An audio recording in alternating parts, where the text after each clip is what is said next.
bonsoir, ravi de vous retrouver dans un nouveau numéro du journal de la CAN. Comme vous le savez, la Coupe d'Afrique des Nations accueillie en ce moment même par l'Égypte pour débriefer les matchs du jour. Ce soir, j'ai le plaisir d'avoir autour de moi Talla Fall. Talla, bonsoir. Bonsoir Mame Fatou, bonsoir aux téléspectateurs de la TFM. Et puis Leïti Ndiaye, ancien international, ancien joueur de Marseille. Leïti, bonsoir. Bonsoir Mame Fatou, bonsoir chers téléspectateurs. Voilà, donc tous les jours on débriefe les matchs qui se sont déroulés durant la journée. Tout de suite, on vient de voir le second match de la poule F qui vient de s'achever entre le Ghana et le Bénin. Score de parité 2-2. C'est une minute de surprise puisque les Black Stars ont été tenus en échec par les équipes du Bénin. Alors bien sûr c'est un match très important pour les Béninois mais aussi pour les Black Stars qui ont joué à 10. On vient de découvrir le premier but marqué par Michael Poté dès la deuxième minute, un joli slalom dans la surface de réparation. Voilà, donc Talla mën nañu wax ni que les Black Stars ont été cueillis à froid par cette équipe béninoise. Tout à fait, parce que d'entrée de jeu, ils ont montré qu'ils étaient là et qu'ils avaient envie aussi de produire du jeu, parce que Kouham Ghanaï aux États-Unis, ils étaient venus pour jouer. Et donc, ils n'allaient pas les attendre. Et donc, eux aussi, ils ont attaqué. Donc, vraiment, ce n'était pas surprenant de les voir au moins mener sur ce score-là, parce qu'ils avaient au moins donné l'envie de démarrer le match en trompe. Voilà, deuxième minute, un but de Michael Poté et les Black Stars qui réagissent dans la foulée. Dès la 9e minute, c'est le capitaine désigné André Ayou qui décoche une frappe dans le petit filet et trompe le gardien béninois Fabien Farnol. Donc la légalisation, on va découvrir ça dans quelques instants. Voilà, donc légalisation de l'équipe ghanéenne sur une jolie passe, voilà, il fait opposition avec son corps et décroche une frappe dans le petit filet. Un joli but, les petits buts Birafetna. Oui, un très joli but, comme on connaît André, voilà, qui a cet instinct d'attaquant. Donc c'est un bon joueur. Et là, on le voit sur cette action qu'il enchaîne tout. Donc c'est bien pour le Ghana. Très bien, donc égalisation, les Ghanéens n'ont pas eu le temps de douter quelque part. Non du tout, d'autant plus que dans cette équipe-là, il y a pas mal de joueurs expérimentés. Donc ils savaient qu'ils allaient pouvoir revenir au score et ils l'ont montré de fort belle manière. Parce qu'ils croyaient en eux et ils croient en leur jeu. Donc comme on connaît le Ghana, on sait d'emblée qu'ils allaient jouer, qu'ils allaient produire du jeu. Le Bénin aussi, ils allaient attaquer. Et donc du coup, je pense quand même que quelque part, ce n'est pas surprenant de les voir revenir au score. Très bien. Alors, un partout au bout de 9 minutes de jeu. Et puis, l'autre frère, Ayou, va s'illustrer à 3 minutes de la fin de la première période. Jordan, lui aussi, va y aller de son but. Il marque à la 42e minute pratiquement, voilà, il dépose son vis-à-vis, le défenseur, et l'attaquant de Crystal Palace permet donc aux Black Stars de mener au score 2-1. Fofu nak Leyti mi nga xamné défenseur le mom lay interpellé. Est-ce que fi défenseur bi mo def touti erreur mu bayiko meuna def frappe bi mu def ni? Oui, c'est le défenseur mon si placement de femme retard. Donc si joueur bu melni Jordan Ayou que je connais. Si situation bi de la balle dara day yegali action bi. Très bien. Ouais. Alors 2-1. Mais est-ce que tu rotation bi mu def aussi tamit parce que tu corps bi mu mettre en opposition mu wóor que le gars soit il fait la faute ou il le laisse passer. Donc à partir de ce moment, c'est vraiment l'intelligence de Ayou qui fait la différence parce que si tu n'as pas un défenseur expérimenté qui se dit je me jette pas, j'attends, je recule pour pouvoir au moins défendre sur lui. Ouais. Mais s'il attaque, de suite, le gars, il fait la rotation et aussitôt après, sentant que là, il ne peut plus le rattraper. Là, on voit sur cette action, le défenseur, c'est son placement qui pose problème. Qui pose mais problème. Aussi la gestuelle technique de Ayou aussi qui fait la différence.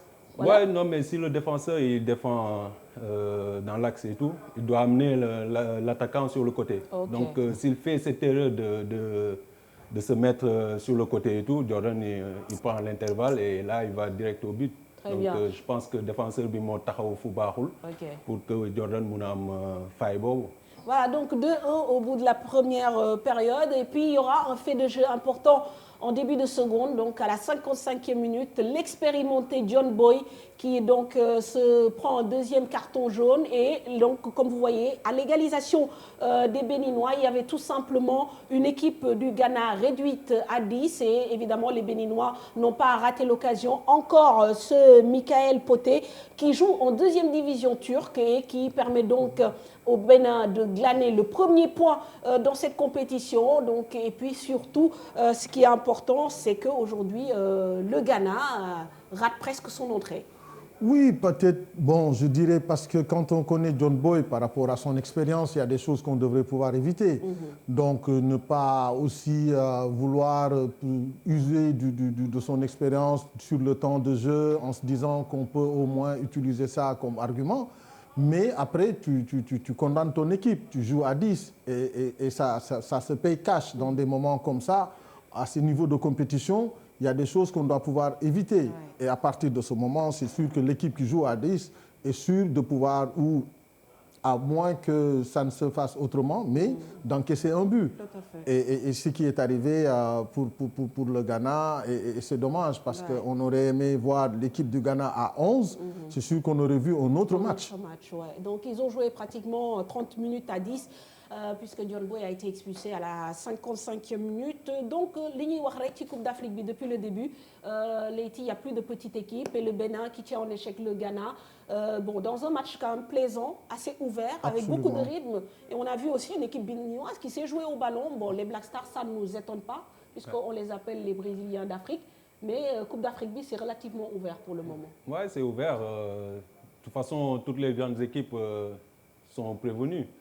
Match Bouyombe, je ne pense pas que Dinenko a une Coupe d'Afrique. Donc, comme j'ai dit, équipe Yop, il faudra qu'il soit concentré du début à la fin pour avoir des résultats. Alors, tu as là un peu, Timo, sur le jeu qu'on oui, aujourd'hui, on dira qu'il y a un nivellement par le haut. Donc, toutes les équipes sont bien préparées. À commencer quand on voit le Zimbabwe, on voit le Burundi. Donc, toutes ces équipes-là, qu'on disait plus ou moins petites, entre guillemets, sont aujourd'hui présentes à cette compétition. Et donc, ce n'est pas surprenant, parce que les entraîneurs aussi, il y a de la qualité. Au niveau des entraîneurs, dans la préparation, dans la conception stratégique. Et dans ce cas-là, du moment qu'on est dans la stratégie, au moment de l'action, tout le monde peut se faire valoir. Et c'est normal qu'on ait de la qualité, parce que c'est des matchs ouverts. Donc, on n'a pas encore vu de match de vierge. Donc, tous les matchs, il y a eu des buts, 2 buts, 3 buts, et donc au-delà même 4 buts sur le match du Mali. Donc, c'est pour dire qu'il y a du niveau dans cette compétition. Et donc, c'est tout bénéfique pour l'Afrique. Parce qu'on ne s'attendait pas à ce niveau de compétition, que le jeu soit aussi ouvert.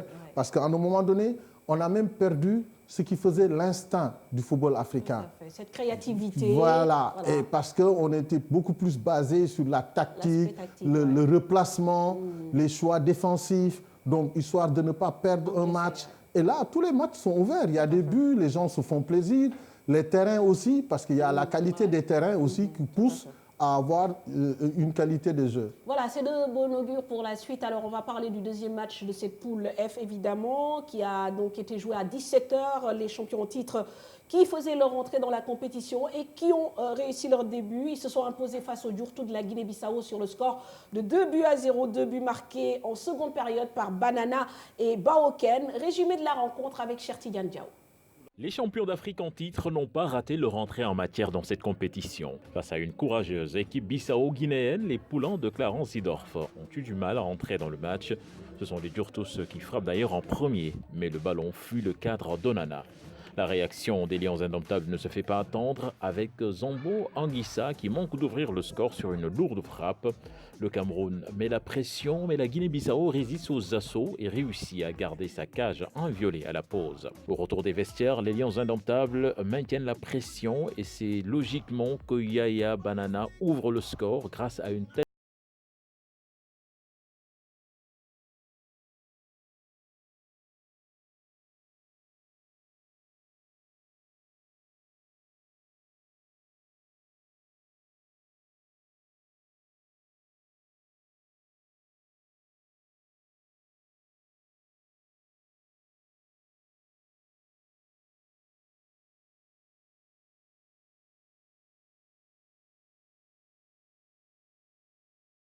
Eric Choupo-Moting et compagnie valident leur succès et montrent à la face de l'Afrique qu'il faudra compter avec eux dans cette compétition. Voilà, la bonne affaire est à mettre donc dans cette poule F au compte du Cameroun qui s'impose et devient seul leader de ce groupe avec 3 points puisque le Ghana, comme je vous le disais tout à l'heure, a été tenu en échec par le Bénin 2 partout. Alors messieurs, comment vous avez trouvé cette équipe camerounaise? Moi, je l'ai trouvée plutôt impressionnante. Est-ce que vous avez le même sentiment, Leïti? Effectivement, Cameroun, comme on les connaît, ils ont ce sens de se sortir de tous les matchs. Donc, match ni ñuy gën a duggee ci compétition bi, non la ñuy gën a trouver les clés qu'il faut pour gagner leur match. On a vu ce soir qu'ils étaient un peu en difficulté, mais ils ont réussi quand même à marquer des buts sur coup de pied arrêté, comme le Maroc, ce qu'ils ont réussi. Donc, les grandes équipes, c'est ça leur force des fois, de savoir en fait, le fait de trouver les solutions des fois sur coup de pied arrêté, c'est des armes. Et ce sera important dans cette compétition de pouvoir exploiter ces genres de situations. Tout à fait. Alors, Talla, j'ai l'impression que c'est une équipe quand même, mine de rien, assez costaude. Sur toutes les lignes, il y a quand même des joueurs d'expérience. Malgré les problèmes qu'ils ont eus, oui, ça c'est propre aux Camerounais. C'est pas nouveau. Est-ce que ça ne fait pas partie de leur gris-gris? Absolument, on pourrait dire. Non, on pourrait dire, parce que jusqu'à la dernière minute, il y a encore des problèmes à régler. Le chef d'État doit intervenir, le ministre, Samuel qui joue les sapeurs-pompiers.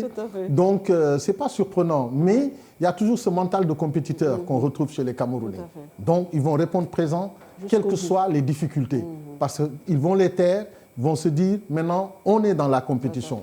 On met tout de côté et on se concentre sur l'essentiel. Et c'est ce qu'ils ont fait sur ce match-là. Bien vrai qu'ils ont vendangé pas mal d'occasions en première mi-temps, mais n'empêche, en deuxième mi-temps, ils ont mis un peu le turbo pour pousser l'adversaire à la faute. Et c'est ce qu'ils ont bien réussi pour gagner ce match par 2-0. Et puis, ce qui est intéressant, on voit que le duo de coach, on va dire, Seedorf et Kluivert, au moment où ils marquent le but, ils font 2 changements offensifs. Ils remettent 2 attaquants, Clayton Dié et donc le joueur de Angers, et ils marquent un deuxième but dans la foulée.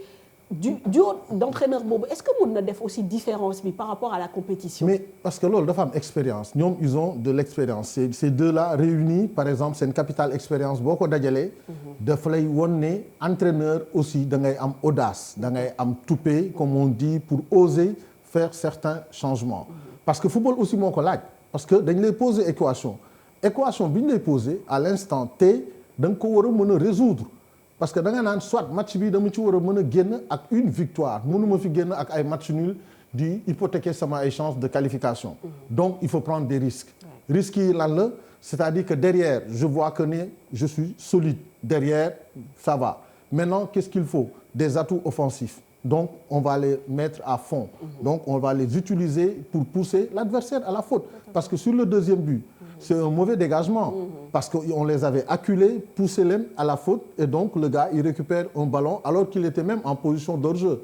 Mais comme ça venait de l'adversaire, donc il a pu ajuster et mettre le deuxième but. Et maintenant, contenir l'adversaire et dérouler. Parce que c'est ça aussi l'expérience. Bon, ils vont gérer les matchs, se dire qu'on est dans un tournoi, on peut aller au-delà. Très bien. Alors, Leïti, est-ce que finalement le Cameroun, bien que n'est qu'un champion au titre, cité ou une aussi favori, est-ce qu'il n'est pas le vrai outsider de cette compétition au finish? Parce que c'est une équipe quand même difficile à bouger. C'est une équipe difficile à jouer. Ouais, moi, Mandina n'est que un favori. Dañ leen di prévoir aussi. Parce que Cameroun, comme l'a dit, voilà, nous avons une compétition dañ ko mën. Donc, ni dinañ dugg si tout doucement, même pour se qualifier et tout, ils pourront avoir des difficultés. Mais une fois que nous dépassons le premier tour, dañuy efficace quoi. C'est-à-dire que match yi fu muy gën a compliqué, ils vont avoir ce qu'il faut pour gagner match yi quoi.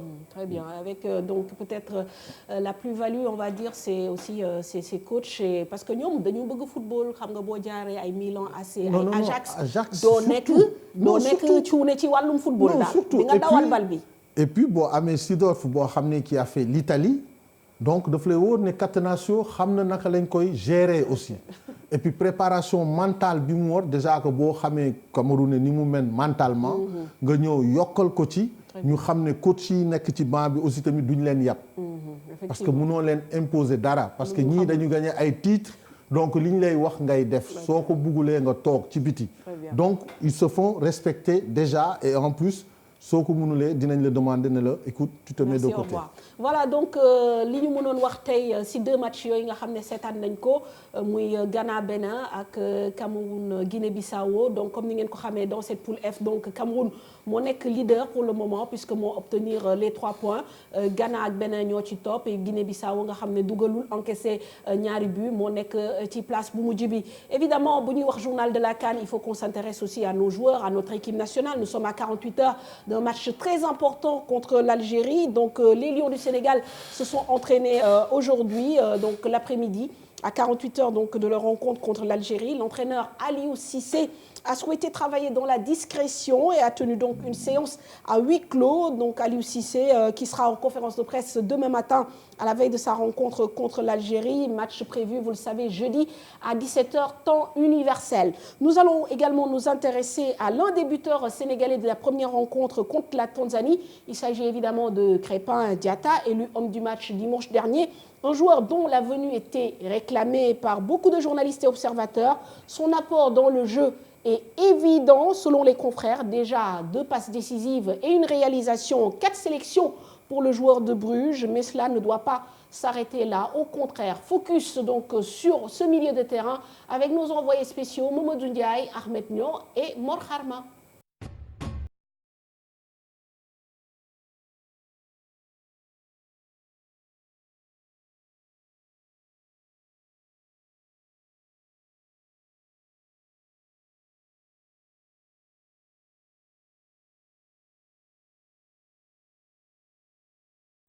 Joueur qui s'est procuré le plus d'opportunités. C'est normal, c'est un numéro 9.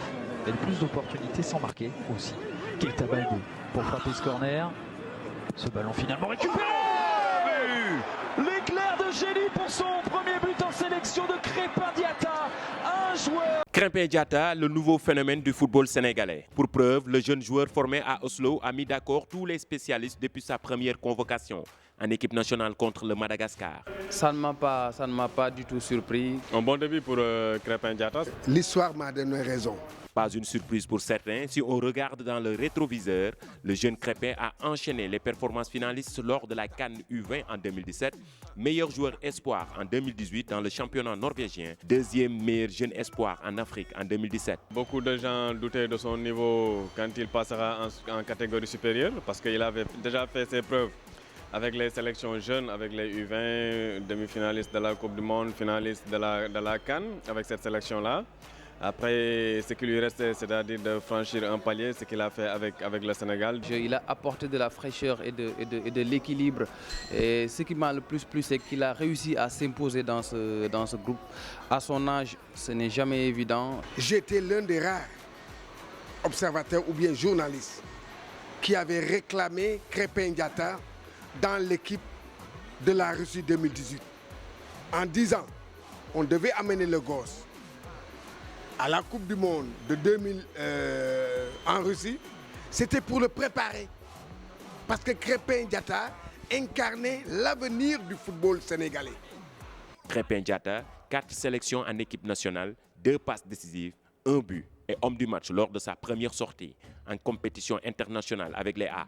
Vraiment, je suis content et puis espérons qu'on va continuer comme ça. La convocation de ce garçon en équipe nationale n'a fait que du bien à notre équipe nationale.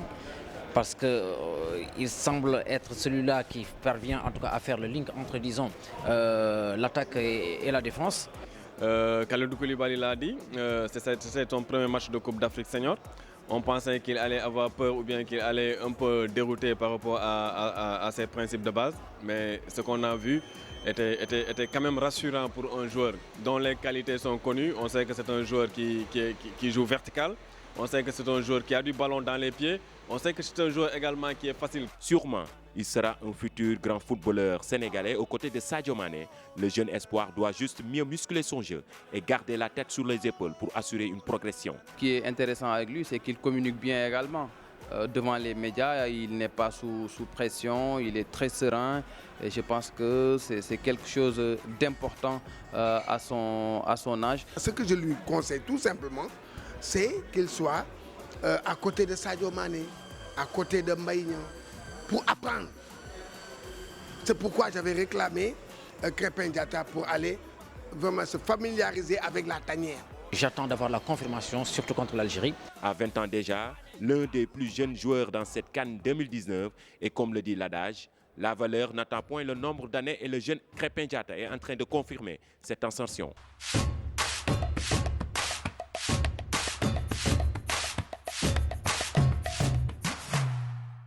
Voilà, nous restons avec nos envoyés spéciaux. Comme vous le savez, Sénégal à l'Algérie, c'est jeudi. Évidemment, la finale de cette poule C et les deux équipes vont jouer la prudence, du moins à l'entame de la rencontre. C'est l'avis de Walid Ahmadou, un confrère algérien présent hier à l'entraînement des Lions et à qui Mamadou Ndiaye a tendu son micro. Et lors de cette édition, c'est le favori. Il est le leader de l'Afrique, il est bien placé, il a été à la Coupe du Monde, il est sous la coupe d'un entraîneur qui n'est pas présenté, à savoir Aliou Cissé. Il connaît l'Algérie, il connaît Belmadi, il connaît c'est-à-dire les points de faiblesse de l'Algérie, les points de force de l'Algérie, également pour l'Algérie qui connaît bien le Sénégal. Il y a deux équipes qui se valent. Donc moi je pense que c'est le match, c'est la finale du groupe, c'est ce qu'on peut l'appeler. Moi, ce que je pronostique mieux, c'est qu'ils vont jouer la prudence, ces deux équipes, et je pense que le match nul sera le plus près à la logique. Et la Tanzanie et le Kenya, ils n'étaient pas le foudre de guerre qui faisait peur. C'est-à-dire, avec moins d'efforts, on a vu Aliou Cissé, durant le dernier quart d'heure, il a fait ses changements. Le joueur qui a marqué le but, il est sorti, il a remplacé tout de suite. C'est-à-dire, il a voulu ménager ses joueurs comme s'il pensait tout de suite au match de l'Algérie. Donc, le match de l'Algérie sera le vrai test, et pour le Sénégal, et pour l'Algérie.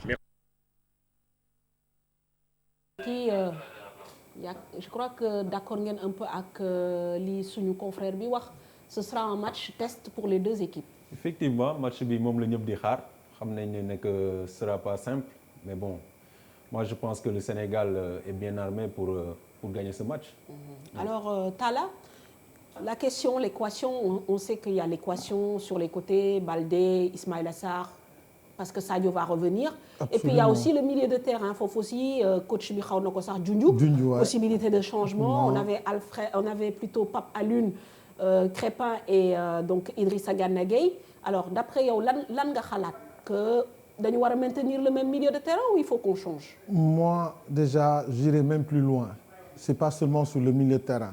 C'est-à-dire que même si on a Lamine Gassama Bouwer, je l'aurais mis sur le côté droit. Parce que devant, on a ce qu'il faut. Et parfois, il faut avoir un défenseur teigneux, vraiment, et qui sait aller sur son adversaire. Et sur ce match-là, on va avoir des Mahrez, Fegouli, on va avoir vraiment du monde.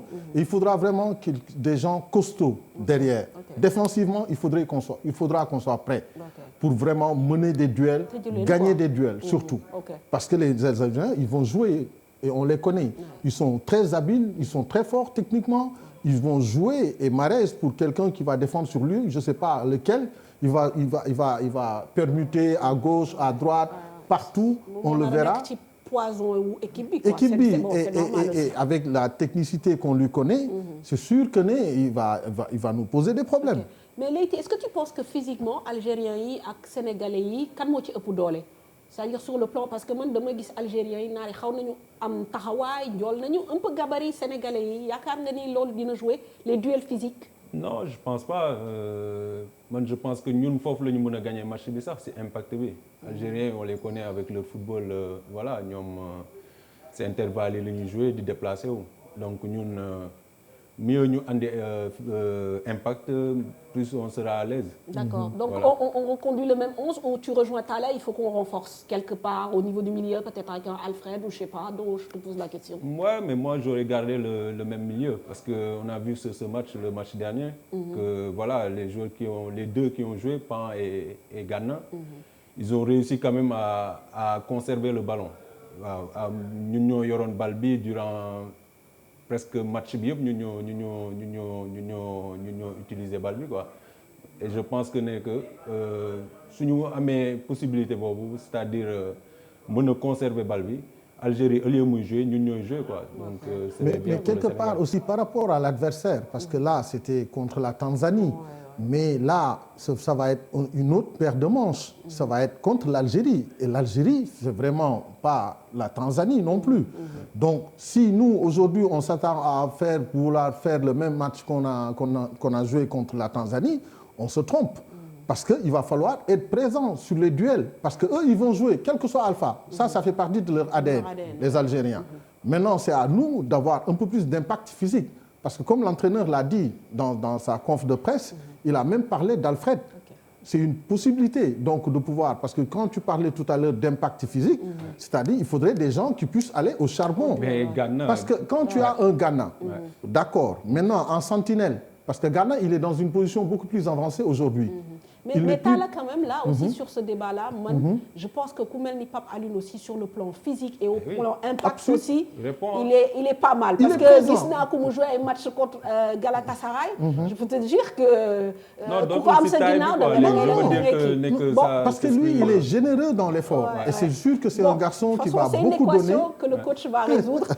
On va avancer parce que le temps de dire presque. Donc du coup, on aura l'occasion de parler demain, le journal avec Cheikh Tidiane, il va revenir là-dessus. Et puis le jour du match aussi, il y aura toujours un plateau spécial avec donc les spécialistes, on pourra débattre sur ça. Maintenant, on va juste parler, on va faire un petit sujet décalé, c'est le débat qui a été agité souvent durant cette saison régulière. Une rivalité qui ne dit pas son nom entre Mohamed Salah et Sadio Mané. Alors, les deux stars de Liverpool, nos envoyés spéciaux se sont promenés au centre-ville de Caire et les Égyptiens, tenez-vous bien interrogés, reproche à Sadio Mané, notre Sadio national, d'être trop égoïste. Regardez.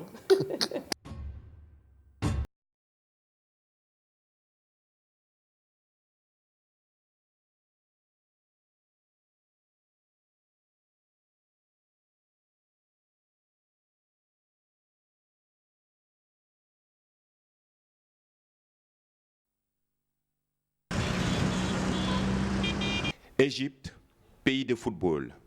7 fois champion d'Afrique, c'est la 5e fois que la CAN est organisée au pays des pharaons. Ici, le football, c'est presque une religion. ساديو ماني لاعب حريف ومعاه منتخب احسن منتخب تقريبا بينافس مصر هو السنغال وهو بيلعب في ليفربول شكله ساديو عامل خط اصفر هنا ورقم 10 في ليفربول. Égypte, c'est aussi le pays d'origine du coéquipier de Sadio Mané, Mo Salah. Si l'attaquant sénégalais porte haut le flambeau du Sénégal, au Caire, les performances de Mo Salah ne sont pas passées inaperçues. Sa concurrence avec Sadio Mané alimente aussi les débats. Mané ak Salah ñoom ñaar ñëpp ay joueurs yu mag lañ dañuy dimbale Liverpool et aussi gars yi li ñuy wax naan ay ñoom ñaar duñ passante yooyu yëpp ay waxi caaxaan la rek nee na Salah dafa gaaw Mané am expérience bu ko defee ñoom ñaar yooyu boo ko boolee ñaari compétence yooyu da ngay dafay baax daal dañuy dimbale équipe bi bu baax. Salah moo tax muy seetaan football ak Abou Terika mu ngi sant Salah di ko ñaanal muy am taalluq daayiman. Pour certains, c'est plutôt l'attaquant des Lions qui refuse le leadership de la star des pharaons, au point de lui mener une rude concurrence. ساديو ماني لاعب مهم في ليفربول ولاعب مهم في السنغال وغاب الماتش اللي فات بس. Sadio Mané joueur bu baax la pour Sénégal joueur bu baax la pour Liverpool. problème Sadio Mané mooy dafa égoïste quoi du passe. Salah wa Mané ñoom ñaar ñëpp ay joueurs yu baax lañ ay joueurs yu mag lañ mais journalistes yi ñoom ñooy jox jur xuloo seen diggante te ñoom ñaar ñëpp ay musulman lañ te dañoo bëggante. mais daal nee na kii maanaam xëccoo dafa bokk ci football. والمنافسة على فكرة مش وحش. Néanmoins, Mo Salah et Sadio Mané sont bien aimés ici, en Égypte. Ils sont même les chouchous des amateurs du football. I love Sadio Mané. Yeah, I love Salah.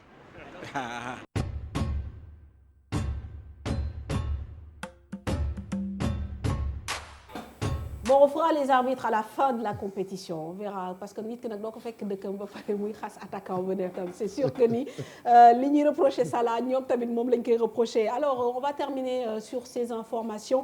Les Super Eagles qui ont fait une petite grève aujourd'hui pour réclamer le versement de leurs primes.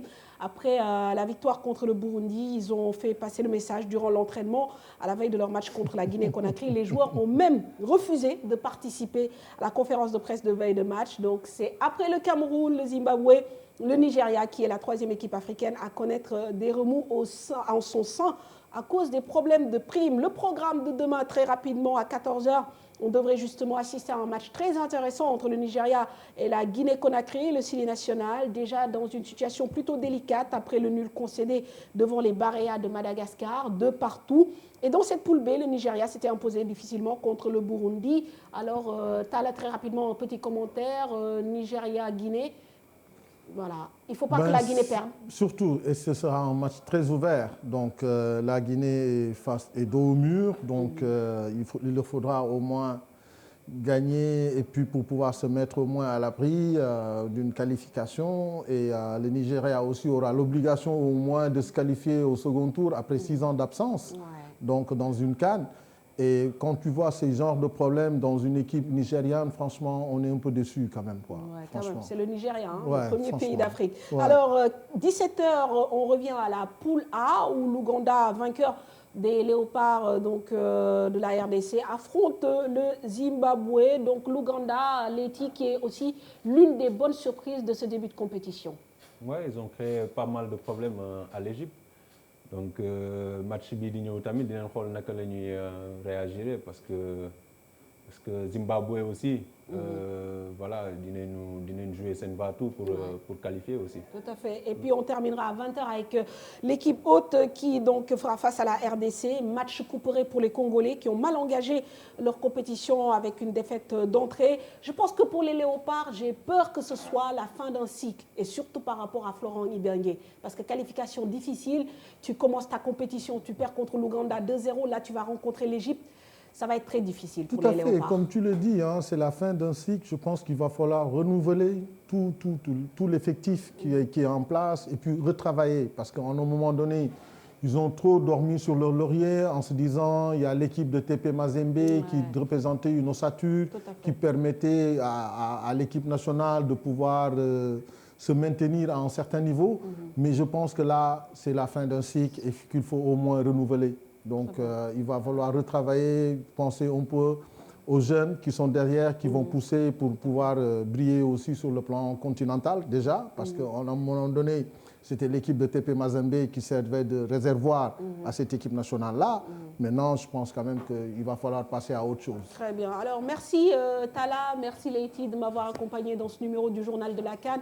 Merci à la réalisation, Pape Samba, accompagné de toute son équipe, et également Cheikh Tidiane Diao pour le coup de main derrière. Excellente soirée, donc voilà pour le programme de demain. Et demain soir, rendez-vous avec Cheikh Tidiane Diao. Au revoir.